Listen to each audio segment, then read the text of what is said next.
नमस्कार, मी लतिका।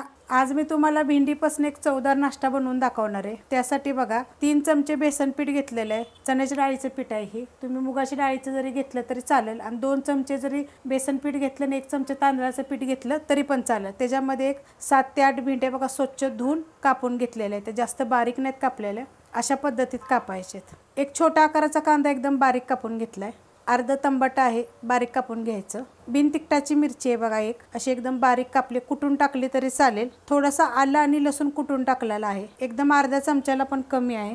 कोथिंबीर आणि चिमूटभर हिंग पावडर, थोडीशी लाल मिरची पावडर, चवीनुसार मीठ, थोडीशी हळद, थोडीशी मॅगी मसाला आणि थोडीशी जिरा धने पावडर। आता हे आपल्याला एकत्र पहिलं कालवून घ्यायचे, मिक्स करून घेतलेलं आहे। रेसिपी बघितली की लाईक आणि कमेंट करायला विसरू नका। त्यात थोडंसं पाणी टाकू आपण आणि कालवून घेऊया। मिक्स करून घेतले बघा, अशा पद्धतीमध्ये मिक्स करायचं। तवा गरम करत ठेवलेला आहे, त्यामध्ये तेल टाकून घेऊया आणि सगळं साहित्य ह्या चमच्याने घेतलेलं आहे बघा।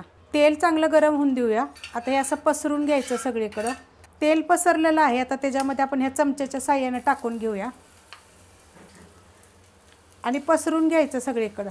अशा पद्धतीने बघा पसरून घेतलेलं आहे। आता भाजून घेऊया चांगलं, खालचा गोल्डन कलर आला की पलटी करायचं। पलटी करून घेऊया। तर हे सगळं मी मीडियम गॅसवर केलं होतं बघा, मस्त असा कलर येतो भाजून घ्यायचा आणि लहान मोठे तुमच्या आवडीप्रमाणे करा। एक नंबर चवीला लागतं, करून बघा तुम्ही।